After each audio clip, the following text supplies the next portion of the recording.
हरे कृष्णा। ओम नमः शिवाय। प्रिय भक्तों, स्वागत है आपका मेरे YouTube चैनल पूजा पाठ में। भक्तों, आज आप श्रवण करेंगे न्याय के देवता शनि देव तथा हनुमान जी की बड़ी ही दुर्लभ कथा। पुराणों के अनुसार शनि देव का एक नाम कृष्ण भी है। यह नाम स्वयं श्री कृष्ण भगवान ने शनि देव को दिया था। आज के दिन जो भी मनुष्य इस व्रत को करता है या कथा का श्रवण करता है तो उन भक्तों पर शनि देव के साथ साथ हनुमान जी की कृपा भी प्राप्त होती है, क्योंकि शनि देव से परेशान मनुष्य इस दिन हनुमान जी की कथा को सुनते तथा भजन कीर्तन करने से उनके सभी प्रकार की ग्रह बाधा साढ़े साती ढैया समाप्त हो जाती है और साथ ही शनि देव की कृपा से भक्तों को रोगों से मुक्ति मिलती है, धन पुत्र व्यापार में तरक्की होती है, बुरा समय समाप्त हो जाता है। ऐसा हमारे पुराणों में वर्णित है। तो हे शनिदेव, हे बजरंगबली, जो भी भक्तगण इस कथा को सुन रहे हैं, सुना रहे हैं तथा हुकारा भर रहे हैं, उनको सुख शांति समृद्धि देना। हे प्रभु, अपने भक्तों का कल्याण करना। तो प्रिय भक्तों, आइए श्रवण करते हैं दुख दरिद्रता को दूर करने वाली शनि देव की कथा। किसी गांव में एक बहुत ही विद्वान ब्राह्मण रहा करता था। एक दिन रात्रि में उसने सपने में देखा कि एक नीला वस्त्र पहने हुए बहुत ही दिव्य पुरुष उसे कह रहा है कि हे ब्राह्मण देवता, मैं तुझे लगूंगा। अब देखिए, यह सपना उस ब्राह्मण को रोज दिखाई देता। इससे वह परेशान हो गया और दुबला पतला होने लगा। उसका स्वास्थ्य बहुत ही गिरने लगा। एक दिन उसकी पत्नी ने कहा, देखिए जी, मैं आपको कितना अच्छे से खिलाती पिलाती हूँ, मेवा मिश्री खिलाती हूँ, दूध मलाई खिलाती हूँ, अच्छा भोजन आहार पका कर खिलाती हूँ, फिर भी आप इतने दुबले पतले क्यों होते जा रहे हैं? इसका क्या कारण है?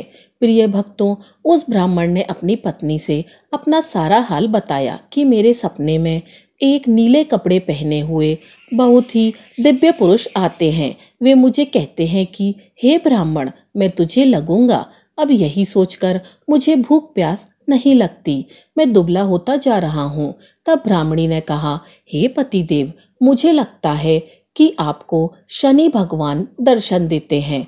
आपके ऊपर शनि की दशा शुरू होने वाली है, इसलिए आपको वे सचेत करते हैं। अवश्य ही वे शनि महाराज हैं। अब की बार जब दिखेंगे तो आप उनसे कहिएगा कि आप मुझे सिर्फ सवा पहर ही लगिए।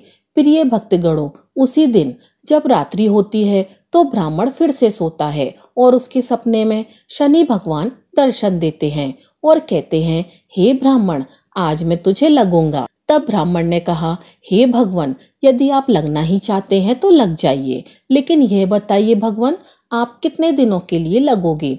तब शनिदेव ने कहा, हे ब्राह्मण, तुम्हारे ऊपर साढ़े साती शुरू होने वाली है, मैं तुम पर 7 साल के लिए लगूंगा।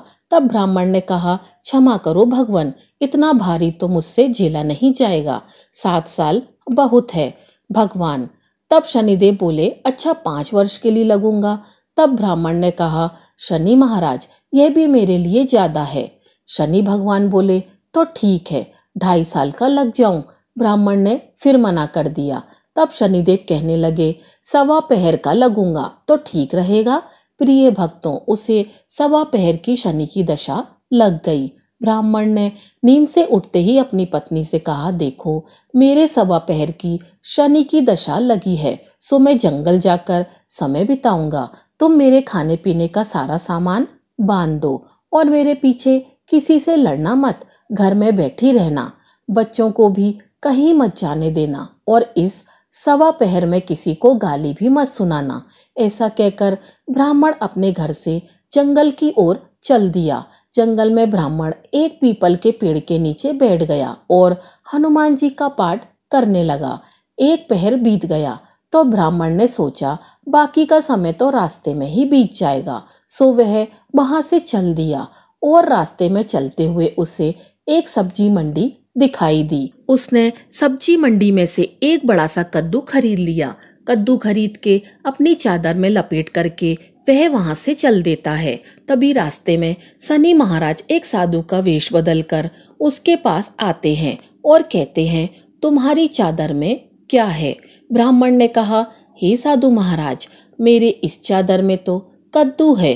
साधु ने कहा, अच्छा कद्दू है तो दिखाओ। जब ब्राह्मण ने अपना चादर दिखाया तो आश्चर्य, उसमें तो उस राज्य के राजा के बेटे का कटा हुआ सर था। यह देखते ही साधु महाराज, जो कि शनिदेव थे, उस ब्राह्मण को लेकर राज दरबार में पहुंच गए और राजा से कहने लगे, महाराज, यह देखिए, यह दुष्ट दुराचारी आपके पुत्र का हत्या करके उसके सर को काट के अपनी चादर में लेकर घूम रहा था। इसे आप दंड दीजिए। प्रिय भक्तों, राजा ने जब यह सुना कि उस ब्राह्मण ने उसके पुत्र को मार दिया है, राजकुमार की हत्या कर दी है, तब राजा बहुत ही क्रोधित हुआ। उसने कहा, मुझे मत दिखाओ, मुझे यह सब कुछ नहीं देखा जाएगा। हे सैनिकों, तुम इसे तुरंत ले जाओ और इसे सूली पर चढ़ा दो।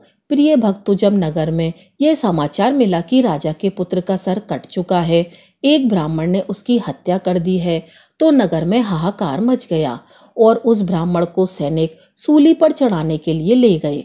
जब फांसी पर चढ़ाने ही वाले थे, तब जैसा कि नियम होता है, मरने वाले से उसकी अंतिम इच्छा को पूछा जाता है, तो सैनिकों ने भी ब्राह्मण के अंतिम इच्छा को पूछा। सैनिकों ने कहा, हे ब्राह्मण, बताओ तुम्हारी अंतिम इच्छा क्या है? प्रिय भक्तगणों, ब्राह्मण ने सोचा कि यदि किसी प्रकार कुछ समय तक के लिए फांसी रुक जाए तो शनि की दशा का 1.25 पहर पूरा हो जाएगा। यह सोचकर उसने कहा, भाई, मैं बचपन से नित्य बालाजी की कथा कहता सुनता आया हूँ। आज मरने से पहले अंतिम बार कथा कह लेने दो। अब क्या था, फांसी देने वाले सैनिकों ने उसकी आखिरी इच्छा पूर्ण होने तक फांसी रोक दी। कहानी कहते कहते 1.25 पहर पूरा हो गया। शनि की दशा खत्म हो गई। अब इधर देखिए, राजा का जो पुत्र था राजकुमार, वह जंगल से शिकार खेलकर वापस राजमहल में आ गया। राजमहल में राजकुमार को देखते ही राजा बड़ा ही प्रसन्न हुआ, लेकिन मन ही मन उसे डर भी लगा। यदि उस निर्दोष ब्राह्मण को फांसी चढ़ा दी गई तो क्या होगा, तो ब्रह्म हत्या का दोष लग जाएगा। अब क्या था, राजा ने 2 घुड़सवारों को जल्दी से फांसी घर की तरफ दौड़ाया और ब्राह्मण को आदर सहित दरबार में आने का हुक्म दिया। ब्राह्मण राज दरबार में उपस्थित हुआ तो राजा ने क्षमा याचना मांगते हुए कहा कि आपके बगल में जो चादर है उसे खोलकर दिखाओ। राजा की आज्ञा के अनुसार ब्राह्मण ने चादर खोली तो उसमें कद्दू था। राजा ने ब्राह्मण को बहुत सा धन दिया और पूछा, हे ब्राह्मण देवता, मुझे यह समझ में नहीं आया, इन सब के पीछे क्या रहस्य है? यह सब क्यों हुआ? आखिर यह सब था क्या? तब ब्राह्मण ने कहा, हे महाराज, मुझे सवा की शनि की दशा लगी थी, इसलिए यह सब कुछ हुआ। राजा ने कहा, हे ब्राह्मण देव, शनि की दशा किस प्रकार टलती है? ब्राह्मण ने कहा, हे राजन, यदि राजा या सेठ को यह दशा लगती है तो काला हाथी या काला घोड़ा दान करना चाहिए। गरीब को शनि की दशा लगती है तो पीपल की पूजा करे और बोले, साचर कहिए जाके पांव सदा ही पड़िए। शनि की कहानी सुने, तिल, तेल और काला उड़द आदि का दान दें। काले कुत्ते को तेल चुपड़ी रोटी खिलाएं तो शनि की दशा उतर जाएगी। अब देखिए, राजा ने उस ब्राह्मण को कद्दू वापस कर दिया। अब घर आकर ब्राह्मण ने कद्दू अपनी पत्नी को दिया। जब उसकी पत्नी ने सब्जी बनाने के लिए उस कद्दू को काटा तो उसके बीजों की जगह हीरे मोती निकलने लगे। ब्राह्मणी ने पूछा, हे पतिदेव, ये सब क्या है? इसमें से हीरे मोती कैसे निकल रहे हैं? इसे कहाँ से लाए हैं आप?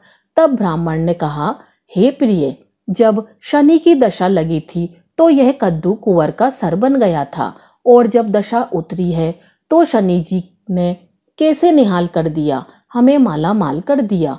हे शनि देवता, जैसे ब्राह्मण को शनि की दशा लगी वैसे किसी को शनि की दशा ना लगे। जैसे ब्राह्मण को धन दौलत मिली वैसे सबको धन दौलत मिले।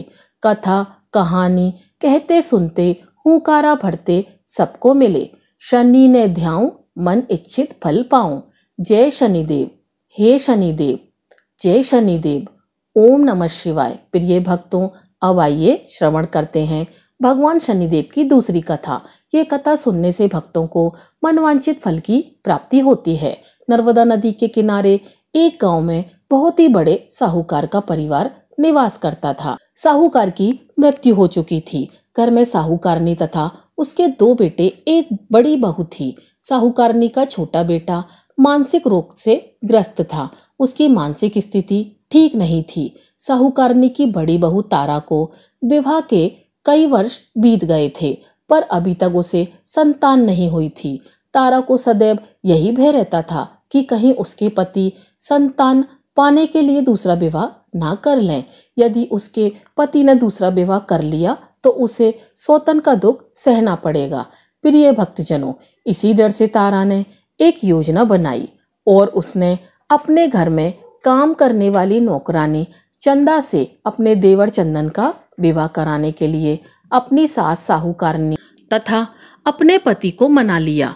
चंदा स्वभाव से बड़ी ही दयालु तथा कृष्ण भक्त थी। वह बचपन से ही उसी साहूकारनी के घर काम करती थी। उसका अपना कोई नहीं था। अब चंदा का विवाह मानसिक रोगी चंदन से करा दिया गया। कुछ साल बाद चंदा ने एक सुंदर पुत्र को जन्म भी दिया, किंतु चंदा की जेठानी तारा ने चंदा का बच्चा छीन लिया और उसे घर से धक्के मारकर बाहर निकाल दिया और तारा ने अपने पति को भी अपने पक्ष में कर लिया। प्रिय भक्तगणों, बेचारा चंदन तो मानसिक रोगी था, वह कर भी क्या सकता था और वह साहूकारनी चाह कर भी कुछ न कर सकी। प्रिय भक्तगणों, दरअसल यह तो तारा की चाल थी। उसने तो कभी चंदा को अपनी देवरानी माना ही नहीं। वह तो सिर्फ चंदा से उसका बच्चा लेना चाहती थी ताकि उसे पाल पोस कर अपना नाम दे सके। अब देखिए, चंदा के बार बार रोने गिड़गिड़ाने पर भी तारा नहीं मानी और उसे उस गांव से ही निकाल दिया। अब चंदा गांव-गांव भटकने लगी। भटकते भटकते वह कृष्ण जी के एक पुराने मंदिर में पहुंच गई। वहीं पर उसने प्रभु से न्याय की गुहार लगाई। वह अपना सर भगवान की चौखट पर पटकने लगी तथा लगातार ओम कृष्णाय नमः मंत्र का जाप करती रही। प्रिय भक्तों, उस स्त्री की करुण पुकार न्याय के देवता शनिदेव ने सुनी तथा भगवान श्री कृष्ण के आदेश से तुरंत चंदा के पास उपस्थित हो गए और साधारण मनुष्य का रूप धारण करके उसे अपने आप को कष्ट न पहुंचाने के लिए कहा और कहा कि हे बहन, तुम भगवान श्री कृष्ण पर विश्वास रखो और ओम कृष्णाय नमः मंत्र का जाप करती रहो। तुम्हारा अवश्य ही कल्याण होगा। तुम्हें जो भी दुख है सब भगवान श्री कृष्ण हर लेंगे और शनिदेव की कृपा से तुम्हारा मंगल होगा। यह सुनकर चंदा भगवान श्री कृष्ण की आराधना में लग जाती है। शनिदेव का ध्यान करते हुए ओम कृष्णाय नमः मंत्र का जाप करने लगी।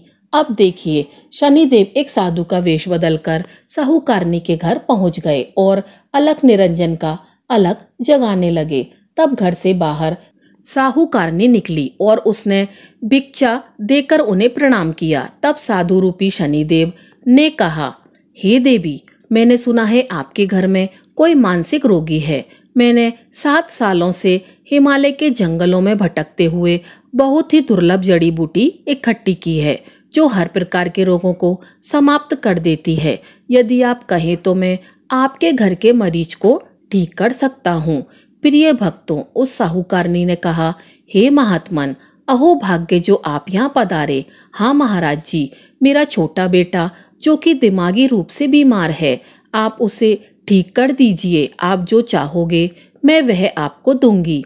आइए, घर के अंदर आइए। साहूकारनी ने अपने बेटे चंदन को साधु महाराज को दिखाया, जो अब चंदा के चले जाने से बहुत ही दुखी था। साधु महाराज ने अपने कमंडल से जल निकालकर उसे अभिमंत्रित करके चंदन को पीने के लिए दिया। उस जल को पीते ही चंदन बिल्कुल ठीक हो गया और साधु महाराज ने तारा को भी बहुत समझाया कि वह चंदा का बच्चा उसे वापस कर दे और अपनी गलती को स्वीकार कर ले, किंतु वह नहीं मानी। वह तो उल्टे ही साधु महाराज को ही डांटने लगी, यहाँ तक कि चंदन के ठीक होने से उससे ईर्ष्या करने लगी। इस बात से रुष्ट होकर भगवान शनिदेव की दशा तारा को लग गई और वह मानसिक रोगी हो गई। उसका एक हाथ लकवा से ग्रस्त हो गया। साधु महात्मा के बताए अनुसार चंदन अपनी पत्नी चंदा को घर ले आया और अपनी पत्नी, बच्चे और माँ के साथ हंसी खुशी जीवन व्यतीत करने लगा। प्रिय भक्तों, तारा को शनिदेव ने उसके कर्मों का फल दिया और चंदा के सिर्फ ओम कृष्णाय नमः मंत्र का जाप करने से उस पर कृपा बरसाई और उसका बच्चा, पति, परिवार वापस मिल गया। उसका पति स्वस्थ हो गया। जय शनिदेव, जय जय शनिदेव। ओम नमः शिवाय। प्रिय भक्तों, कथा को समाप्त करने से पहले बहुत ही महत्वपूर्ण जानकारी के विषय में, साढ़े साती क्या होती है, इससे लोग क्यों डरते हैं। यह सही है कि साढ़े साती के समय व्यक्ति को कठिनाइयों एवं परेशानियों का सामना करना होता है, किंतु इसमें घबराने वाली बात नहीं है। इसमें कठिनाई और मुश्किल हालात जरूर आते हैं, परंतु इस दौरान व्यक्ति को कामयाबी भी मिलती है। बहुत से व्यक्ति साढ़े साती के प्रभाव से सफलता की ऊंचाइयों पर पहुंच जाते हैं। साढ़े साती व्यक्ति को कर्मशील बनाता है और उसे कर्म की ओर ले जाता है। हठी, अभिमानी और कठोर व्यक्तित्व वाले व्यक्ति से यह काफी मेहनत करवाता है। साढ़े साती के 3 चरण होते हैं। साढ़े साती का पहला चरण नजदीकी रिश्तेदारों और जातकों को प्रभावित करता है। साढ़े साती का दूसरा चरण व्यापार और गृहस्थी को प्रभावित करता है। साढ़े साती का तीसरा चरण बच्चों, परिवार और स्वास्थ्य को प्रभावित करता है। भगवान शनिदेव न्याय के देवता हैं। यह कभी भी किसी को ऐसे ही दंड नहीं देते। यदि दंड देते हैं तो उसे उसके साथ बहुत ही बड़ी शिक्षा भी देते हैं। जैसे एक माता अपने पुत्र की गलती पर उसे दंड देती है, उसकी भलाई के लिए, उसे सही मार्ग पर जाने के लिए, ठीक वैसे ही शनिदेव कर्म और न्याय के पथ पर चलने के लिए मनुष्य को दंड देते हैं, ताकि वह डरकर आगे ऐसा कार्य ना करे और अपने जीवन को सरल और सार्थक बनाए। भगवान शनिदेव तो न्याय की मूर्ति हैं। इनकी पूजा तथा भक्ति करके धन दौलत से संपन्न हो जाते हैं। सफलता की नई ऊंचाइयों को व्यक्ति छूता है, जीवन में तरक्की करता है, घर में सुख समृद्धि वैभव का आगमन होता है, व्यक्ति का जीवन सुखमय हो जाता है। भगवान शनिदेव को प्रसन्न करने के लिए शनिवार के दिन पीपल के पेड़ के नीचे शाम को दिया अवश्य ही जलाएं और कुत्ते को तेल से चुपड़ी रोटी खिलाएं। शनिवार को जल में तिल डालकर पीपल को जल चढ़ाएं। इससे शनिदेव अत्यंत ही प्रसन्न होते हैं और महामंत्र ओम कृष्णाय नमः मंत्र का जाप भी करें। ओम गंग गणपते नमः। पौराणिक कथा के अनुसार बहुत पुराने समय की बात है। एक साहूकारनी थी। उसका बेटा और बहू थे। पति की मृत्यु युवा अवस्था में ही हो गई थी और इस तरह उस साहूकारनी का रोज का नियम था। वह हनुमान जी के मंदिर में जाया करती थी और साथ में पूरी, हलवा और चूरमा बनाकर ले जाती थी और हनुमान जी से कहती थी, कांधे सोटो लाल लंगोटो, हनुमान जी खाओ चूरमे और रोटो। मैंने तुम्हें दिया जवानी में, तुम मुझे देना बुढ़ापे में। अब क्या था, पूजा करने के बाद वह साहूकारनी अपने घर आई तो उसकी बहू बोली, सासू जी तुम चूरमा रोटी लेकर कहाँ जाती हो रोज? वह साहूकारनी बोली, बहू बालाजी के मंदिर में जाती हूँ। बहू बोली, मंदिर में तो नहीं जाती आप, हमें तो लगता है आप अपने खाने के लिए रोज चूरमा और हलवा पूरी बनाती हैं और चोरी चुपके जाकर कहीं खा लेती हैं। प्रिय भक्तों, सास अपनी बहू की बातें सुनती है तो भी कुछ नहीं बोलती है और उसे मन में बड़ा दुख होता है। उसे यह दुख होता है कि वह भगवान की भक्ति करती है और उसकी बहू उसे चटोरी कह रही है। अब क्या था, दुख के मारे वह जाकर अपने कमरे में सो जाती है। सोते सोते 5 दिन हो गए। हनुमान जी सपने में आए और बोले, हे साहूकारनी, तुझे तो जवानी में दिया है, मैं तुझे बुढ़ापे में देता हूँ। साहूकारनी बोली, हे हनुमान जी, आज तो आप मुझे खाने के लिए दे देंगे, लेकिन रोज कौन देगा? हनुमान जी बोले, हे साहूकारनी, मैं तुम्हें रोज दूंगा। अब क्या था, हनुमान जी की महिमा देखिए। उन्होंने साहूकारनी को खाने के लिए चूरमा, रोटी, हलवा, पूरी दिया। साहूकारनी चुपचाप चूरमा रोटी खा लेती है। इसी प्रकार 5-6 दिन बीतते हैं और धीरे धीरे बहू के घर में से अचानक अनाज इत्यादि खत्म होने लगते हैं। उसके पास कुछ नहीं रहा, सब चीजों में घाटा पड़ गया। बहू ने सोचा, सास को 7 दिन हो गए हैं, मैंने तो उन्हें खाने को कुछ भी नहीं दिया, देखूं वह कैसी हैं। अब देखिए, बहू अपनी सास के कमरे में जाकर देखती है तो उसने क्या देखा कि उसकी सास तो अच्छी भली मोटी ताजी है। बहू बोली, सासू जी, मैंने तुम्हें खाने को भी नहीं दिया और तुम क्या खाती हो, इतनी स्वस्थ और मोटी ताजी हो। सासू बोली, मुझे तो हनुमान जी मीठी मीठी हलवा और रोटी दे जाते हैं, मैं वही खाती हूँ। अब क्या था, बहू सास के पैरों में गिर गई। उसे पछतावा हुआ। वह बोली, हे सासू जी, हम तो तुम्हारे भाग का खाते हैं, हमारे घर में तो कुछ भी नहीं रहा। मैंने आपको खाना नहीं दिया, मैंने आपकी भक्ति को झूठा समझा, आपको चटोरी समझा, इसलिए भगवान ने मुझे दंड दिया। 7 दिन के अंदर ही हमारे घर से अनाज, धन इत्यादि समाप्त हो गया। हे सासू माँ, अब आप ही सब कुछ संभालो, मुझे आपकी भक्ति पर विश्वास हो गया। आपने हनुमान जी को भोग लगाया जवानी में और हनुमान जी ने आपको वही भोग बुढ़ापे में लौटाया। आपका पेट भरा। हनुमान जी की महिमा अपार है, कोटि कोटि प्रणाम है। प्रिय भक्तों, अब क्या था, उस सास ने खुशी खुशी घर की सारी जिम्मेदारी संभाल ली। सास यानी कि वह साहूकारनी हनुमान जी को रोज चूरमा, रोटी, हलवा, पूरी खिलाया करती थी, हलवा पूरी चढ़ाया करती थी।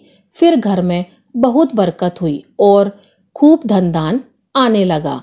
हे हनुमान जी महाराज, हे बालाजी, जैसे आपने उस साहूकारनी को दिया वैसा सबको देना, सबके घर में अन्न धन के भंडारे भरना, सबका मंगल करना। इस कथा कहानी को कहने वाले, सुनने वाले तथा हुंकारा भरने वाले सभी को देना। बजरंगबली हनुमान जी की जय। तो प्रिय भक्तों, यह थी हमारी आज की कथा। अगर आपको कथा अच्छी लगी हो तो वीडियो को लाइक कीजिएगा और चैनल को सब्सक्राइब कीजिएगा। आपका दिन शुभ हो।